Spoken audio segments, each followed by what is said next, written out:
Well, we open with Chalk Talk. Why? Because Tennessee picks up a commitment, Bison Lang, a prospect from Pikeville, Alabama, on the offensive line. But the main purpose of us being live and this Tuesday evening is to talk about where Tennessee falls in the college football playoff committee selection show, which is quite a mouthful. I've suggested they work on that. Caleb Giroux joins us now. He covers recruiting for Off the Hook Sports. Caleb, let's begin with that, as we now know that Clemson comes in at number 10 after their loss over the weekend. And your thoughts on Bison Lang. Tennessee picks up another commitment by my count. That's 22 commitments for the 2023 class. I don't think this was any great surprise. What did you think about his announcement, as we now see Alabama in at number 9? Yeah, I don't think anybody was really surprised with Bison Lang's commitment to Tennessee. He seemed like a Tennessee lean from the get-go. He was here for Florida, here for Alabama. And really, Ryan Callahan just posted his coach said he's one of the most athletic linemen he's ever coached. So as a freshman, I don't know if he'll necessarily start for Tennessee because it's pretty hard for an offensive lineman to go from high school to running an up-tempo, hurry-up offense where you have to be conditioned. But I think it's a good pickup. He's only the third lineman in the class of 2023 for Tennessee, so I think it's somebody they definitely needed. Yeah, I mean, this isn't a five-star guy, and Tennessee's not going to win five-star battles at this point in the growth of their program. They're not going to win those a lot, but he is a guy that I think Tennessee has proven that they can build into a solid player. I think he has a great reach. I think he has great length. I think he is going to, as most prospects would have to, is going to have to get into better shape. But I could definitely see him being a factor on Tennessee's offensive line. I'm kind of with you. I don't think we're talking about next year. We'll see about the year after that. But, you could say that across the board, really, Caleb, with the way they run tempo in this offense. You could almost say that for any prospect that's on the offensive line. I mean, those guys are big guys, and they got to move really fast to run the fastest offense in the nation as far as plays per game. Yeah, when you look at high school football, a lot of coaches still are stuck in the old school, run the ball at the middle. I mean, there's a school in East Tennessee that has run the wing tee for Lord knows how long. So it really is a big difference going from a wing tee or a run up the middle offense at a smaller school to Tennessee where you're running, like 2 or 3 plays a minute, something crazy. So you expect them to be conditioned, but Tennessee's proven they can condition guys, they can change body compositions. They're good at that. So, and Bison Lang is an athletic kid. He played basketball for 3 years in high school. So I think he'll fit right in, and he seems coachable. Hopefully he'll get right and be playing for Tennessee. Let's bring the one, the only Amanda LaFratta in here on this Tuesday night. It's becoming a tradition. Poor Amanda spends too much time with me. We want you to like, subscribe, and share, and be a part of. It's not gonna be like it was last week. I don't think there's any question about that, Amanda. When Tennessee was number 1 and it was mass chaos, people running the street, dogs and cats living together. It was insanity. So it's not going to be like that. Dogs and cats living together. Yes, there's another phrase that's used, but it's not going to be like that. But at the same time, Amanda, I think Tennessee is going to get due respect from the committee despite the loss to Georgia. So officially, before they announce it, let's all make our predictions. Where do you think Tennessee will be at the end of the day when they announce it? So far, we're up to 8, I believe. Okay, so at the end of the day when they announce it, where do I think they will be or where they should be? Let's go both. Okay. Where they should be, I think, is number 4. I would see them at number 4. I would put Ohio State, Michigan, and Georgia ahead of Tennessee. I wouldn't put anybody else ahead of them. Even TCU, if they're, undefeated, I still wouldn't put them ahead of them. To stir the pot, to do what the playoff committee likes to do and what TV likes to do, I believe they'll put Tennessee at 6. Okay. So now we have Georgia at number 1. That has been announced. No surprise. Caleb, let me get your prediction as far as where they'll be and where you think they should be. I think for both, they should probably be at 6. I think in the end, the committee works itself out, and Tennessee just suffered it wasn't a close loss either. It kind of hurts. It was a blowout loss. So I think they'll be at 6. I think Just they'll what the be happy at medium. 5. So now we have Ohio State at 2, Michigan at 3. And this is happening as we speak. So like, subscribe, and share, whether or not you're watching it live or you're watching it after the prediction, because I want to give you my thoughts and why I think they should be 5. So TCU is number 4. TCU comes in at number 4 at 9-0. Amanda, I think if the two teams met on a neutral site, I think Tennessee would win, but I would give TCU because they have a pretty tough strength of schedule number. It's in the top 25. They are 9-0. I would give them the nod over Tennessee, and that's what the committee has done. Your thoughts? If I'm going off of who I think is just a better team, I'm gonna pick Tennessee.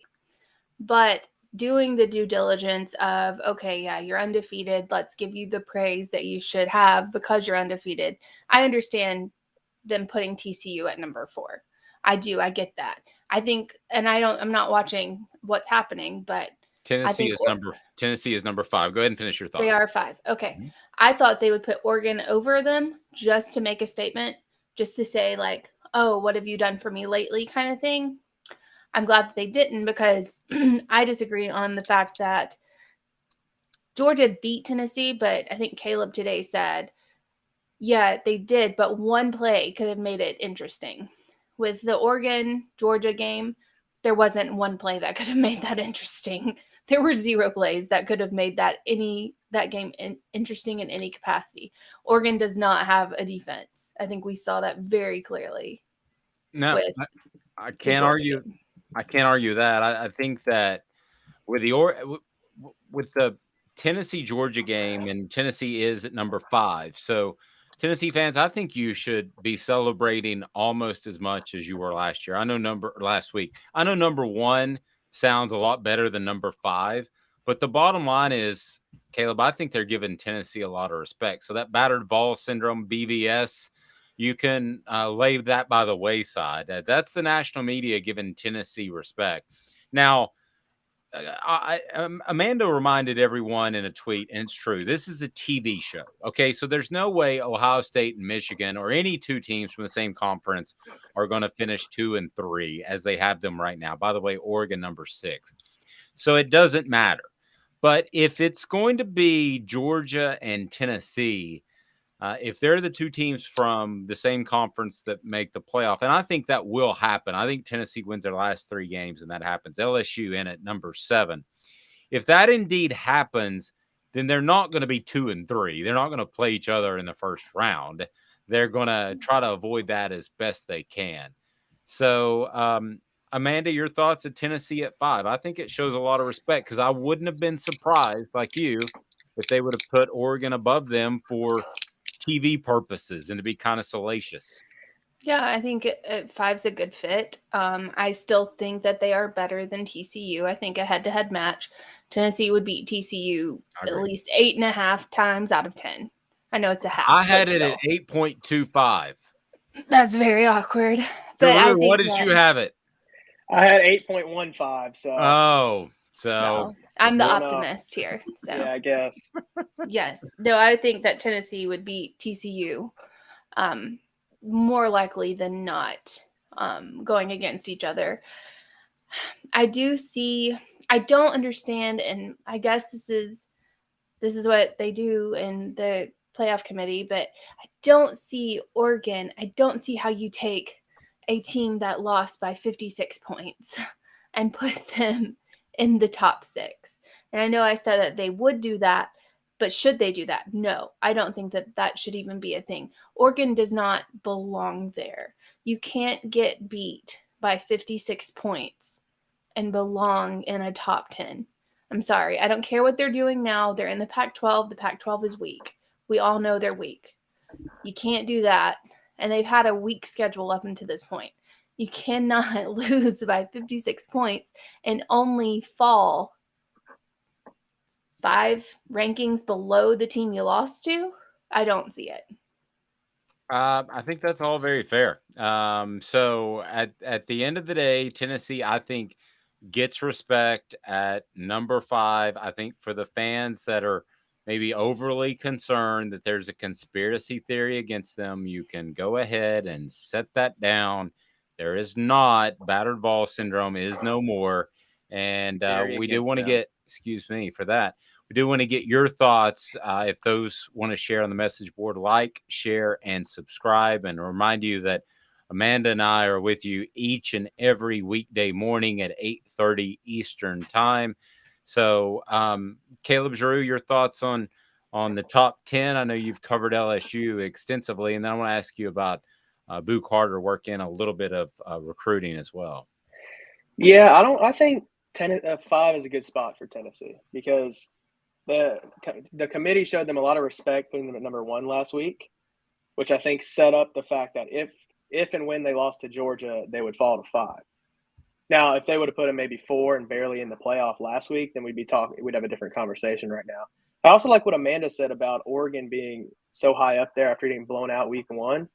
That is kind of interesting, but you also look at like a school like LSU who got blown out by Tennessee, who's 2 spots below them. And that blowout was complete domination in Baton Rouge. So I don't know what I do think in the end the committee works itself out, but these middle of the season rankings I do sway towards they're putting teams up there for TV and for promotional reasons.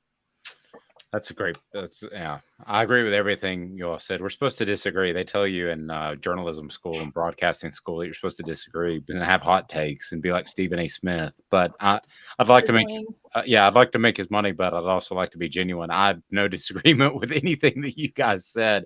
Antonio said the difference between us and Georgia is we can't afford to play around with our food the way the Dogs did.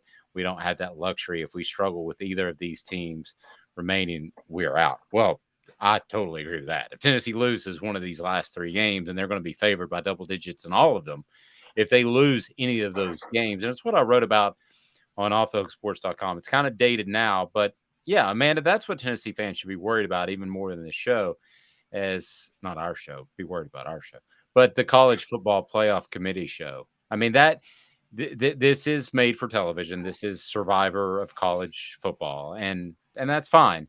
But I think the fact that you're number 5 is almost as much of a cause for celebration as being number 1. I mean, that was super neat. But I think I'm sorry, I'm rambling. The College Football Committee to me showed that they were real about it.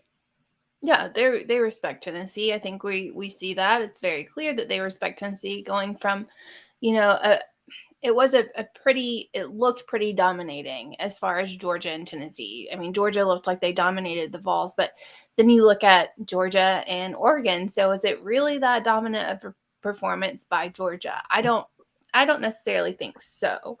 I think that Tennessee's defense, who had no real reason to be able to hang with Georgia, they could hang with Georgia. Oregon clearly doesn't have a defense at all. So I think that's where the difference lies between the 2 schools. But it shows that the playoff committee does have respect for Tennessee, which I think is all that Tennessee fans really wanted. And I think this is what this show's about, is do we respect your program? Do we respect what you're doing? Yes, they do. Tennessee, they respect you. Georgia felt disrespected last week. Now they're at the top. But it's going to be interesting to see Georgia go into Mississippi State. I want to see that play out after this whole putting them at number 1 thing. I want to see what happens there. They are a team that turns the switch on and off. And I think they're a team that is not self-motivated. They remind me a lot of the I'm old, Caleb, the 1999 Tennessee football team. They had a championship in their pocket. I recall the story of one player saying that during bowl week the following season, when they had lost a chance to repeat as a national champion, that they were all sitting in the hotel lobby, and it was a group of seniors, and they were having a couple of drinks at the bar, which they weren't really supposed to do before the week. Philip Fulmer comes up and says, well, I guess there's nothing I can do to stop you now. When you have that championship ring in your pocket, it makes you a different football team. Now, a little bit more recruiting. Tennessee picks up Bison Lang, but Boo Carter, Caleb, what can you tell us about Boo Carter? Because now I saw a tweet where he's got a boot on. He's out of Chattanooga. He's a 4-star, I believe, athlete. Correct me if I'm wrong. And he is going to Baton Rouge with a boot on. What does that mean for his affinity for the Bayou Bengals? Well, Boo Carter he didn't play this Friday for Chattanooga Christian School this past Friday in the first round of the playoffs. Nobody really knew then what the cause was. So I guess that explains that. But he was the first Chattanooga Christian School nominee for Mr. Football in the state of Tennessee, which is pretty big, given to the best player in every respective division. But what Tennessee fans really need to worry about is his visit to Baton Rouge this weekend. It seemed like he had a pretty good time. He stormed the field at Tennessee when Tennessee upset Alabama. He stormed the field in Baton Rouge when LSU upset Alabama. So I guess wherever he goes, Alabama loses. It's a lot of field storming. Yeah, we're doing exactly. a lot of storming the field. Exactly. Starting trends. Yeah, apparently. Yeah, maybe that's what survived happened to in his Baton Rouge. foot. That could be. I don't know. But he did a little video with LSU holding the college football playoff trophy. So I don't know what that holds. He hasn't said a lot. He's been pretty mute on his schools.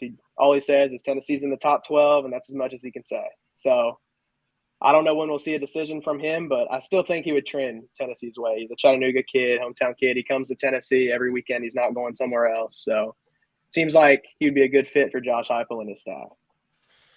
Well, we'll see. Kids can be fickle. We are talking about a 2024 prospect, but I know one that's incredibly important because after Tennessee's very first game, they were in Chattanooga to see him and a group of other Chattanooga Cats. So I know that he's very important. I think we can all read between the lines there. Okay, guys. So that does it for us. Again, Tennessee in at by the way, I think the college football committee chairman's name is Boo.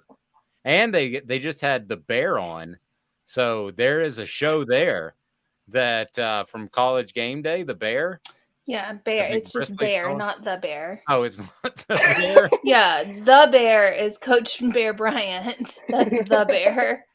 Bear is just the guy. Well, 10 years ago, he was just a dude standing around hitting buttons, and now he's on TV all the time. He's putting magnets on his little board. Yeah, I forgot about the magnets. So, again, Tennessee at number 5. Georgia moves up to number 1. And I think Tennessee gets great respect. If you want to go the rest of the way down the list, Ole Miss at number 11, UCLA at number 12, Utah number 13, Penn State at 14, North Carolina at 15. Does anybody think that any of those 5 teams I just mentioned can be a real player in the Final Four? No, but what happened to 7 through 10? The screen switched. Oh, okay. I was just wondering. I didn't know who. Caleb, update us on 7 through 10 if you don't. Give us a rundown of the entire list if you can. Yeah, give me 1 second. I know Alabama fell somewhere in there. Yeah. Oh, I did want to mention the Alabama Clemson thing. What did you think about? Yeah.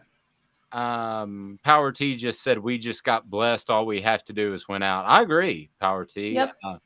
JL. That's legitimate. Yeah. I mean, Michigan and Ohio State, one of them's going to lose. Okay, so let's play devil's advocate for a second. So we all think that if Tennessee wins out there in the college football playoff because Michigan and Ohio State play each other, right? Correct. What if Tennessee's offense for some reason goes stagnant and they win by 1 in every game? Then you don't make it. I don't think you do. I think the bigger worry is Georgia getting upset in the SEC championship. Because if Georgia loses the SEC championship, they have a game where they don't turn the switch on. Georgia has to be in. They only have 1 loss in the SEC championship, and then whoever wins the SEC would have to go in too. So would they honor that though? Because it likely it's going to be LSU, and LSU got their butts beat off by Tennessee. I don't see LSU jumping Tennessee. What, dude? Ooh, it'd be the first time the SEC champion has always been in. 2 losses. It'd be the first 2-loss team as well. I don't know. Yeah, it's not going to happen. That's why we sit here and not on the committee. Yeah. Well, all right. So I hadn't thought about that one. But no, I don't think LSU jumps in with 2 losses. But I will say this: if LSU beats Georgia, it makes the Georgia win over Tennessee not look as good. So then I think you're in a scenario, to Caleb's point, that you may just have 1 team from the SEC make the playoff. Well, who else are you going to put in there? I mean, That- you're going to have 2 Big Ten. Are you going to jump Clemson up there? No, but I They could. might put Oregon in there. I could see Michigan and Ohio. So- I could see the loser of the Michigan and Ohio State game sneaking in there. Depends on how close that is, I guess, and Yeah. how they do each team does going forward. I mean, we saw Ohio State against Northwestern. That didn't look so hot. I No, don't care about weather and all that crap. Still didn't look great. Michigan struggled a little bit against, was it Rutgers? I mean, they ended up coming out and winning by a decent amount, but they struggled at first. okay. So, do you? I'm sorry. Go ahead. No, I didn't have anything. Caleb, you want to go 5 through 10 real quick, or just go ahead and go 1 through 10, and I want to get Amanda's thoughts on the bottom of the top 10. Yeah, so 1 Georgia, 2 Ohio State, 3 is Michigan, 4 is TCU, 5 Tennessee, 6 Oregon, 7 LSU, and then 8 USC, 9 Alabama, and 10 is Clemson. Ooh, they Yeah. did Clemson real dirty. Clemson has, Straight up, just Clemson has 1 loss, and Alabama has 2. I know, but they're like, Clemson, you look real bad. We're going to drop like an anchor. You're like Vanderbilt over here. You know, I have 0 issue with that because if they played on a neutral side, I think Alabama's down by Saban standards, but I'll say one thing, one word that would be the difference in that game, and that's called quarterback. And Alabama would win by 14 to 17 points. And I know Clemson has a good defense. Yeah, but I agree. I don't think – I mean, even as bad as Alabama's receivers have looked, and even as just have a lack of oomph that Alabama's defense has looked like this season, I still think they would beat Clemson by two scores at least. JL says we still have the best resume with losing to number 1 on the road. We beat 2 of the top 9 teams. I agree. Yeah. I mean, really, if you took this and just face value, and the Georgia game was the first game of the season, you would have Tennessee at 2, and Georgia at 1. Yeah, because I mean, you have to go on the thoughts about Oregon still being there, and to Caleb's point, LSU is still up there, even though they got trounced by Tennessee, who got beat pretty decently by Georgia. So it's all of this stuff makes. I mean, we're just going in circles, but I think a better way to look at this is not how will Tennessee make it. It's more of how will Tennessee not make it. Like, where is a scenario in which they won't make it? Because in every other scenario that we can come up with, they're making it. There's maybe just a little tiny crack in there where if LSU goes to Atlanta and beats Georgia in the SEC championship game, then here we are in a big kind of storm. But other than that, I mean, we know that the College Football Committee doesn't respect the ACC. We've seen that. That's not made for TV. They took Clemson from 4 to 10. I mean, dropped them 6 spots behind a 2-loss Alabama team. So we know they don't respect them at all. They barely put TCU in there, and TCU's still undefeated. Doesn't matter. They barely squeezed them in there. And the only reason they're in there is because they're undefeated. If TCU loses, which I think that they will, they'll drop past Clemson. They don't respect those 2 conferences clearly. This is very obvious. I want to get to Power T's point. Click that like, subscribe, and share button. In particular, pound that like button. It really helps the channel. We greatly appreciate it. We've got big things coming up, so we want you to be a part of it. Turn the notifications on. Power T says, do either of you guys and gal think TCU would beat any team in the top 5? No. Start with Amanda. Amanda says no. Caleb? Sorry, no. I don't think so. I mean, when I saw a stat the other day, it was like TCU in their first 7 or 8 games didn't play a starting quarterback. So they're not getting teams' best. It might have been 6 or 7 games, but whatever the stat was, still those first games they either knocked the quarterback out or the quarterback didn't start that game. So I don't think they're getting teams' best, and even then, I don't know who they besides Texas this week. I really don't know who they will play.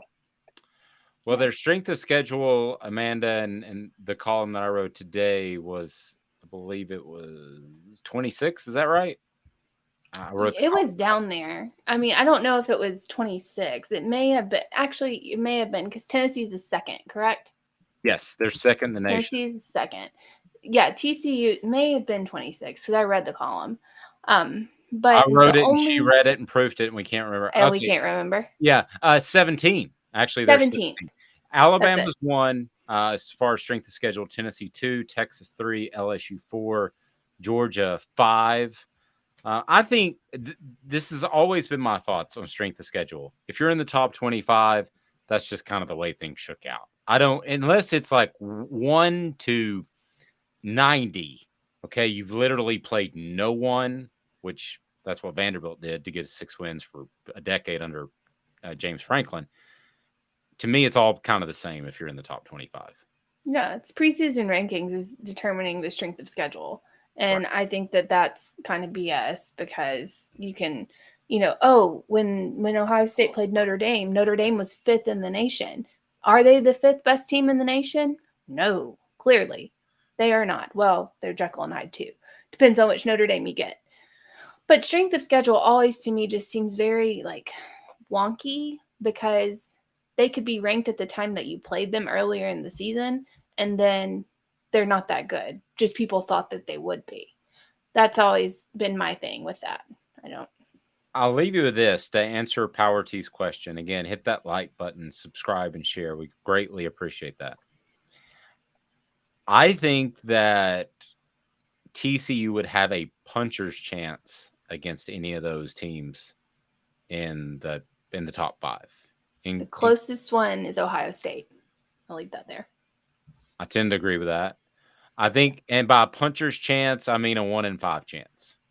And if things were to shake out, they score a couple of gimmies, and Tennessee is known for gimmies. TCU is getting a 27% chance to beat Texas. So, yeah, I think we know the Michigan and Ohio State thing's going to work itself out. We think that the TCU thing will work itself out. So it's great for Sonny Dykes. He's on TV. Fantastic. But I don't think there's a lot of staying power there. Guys, thanks for being a part, and we'll visit with you at 8:30 tomorrow morning. That's Eastern time for you guys out there on the left coast. For Amanda LaFratta and Caleb Giroux, Tennessee with a commitment. Bison Lane, Tennessee at number 5, gets respect from the College Football Playoff Committee despite losing to Georgia last week. I'm Dave Hooker. This has been a presentation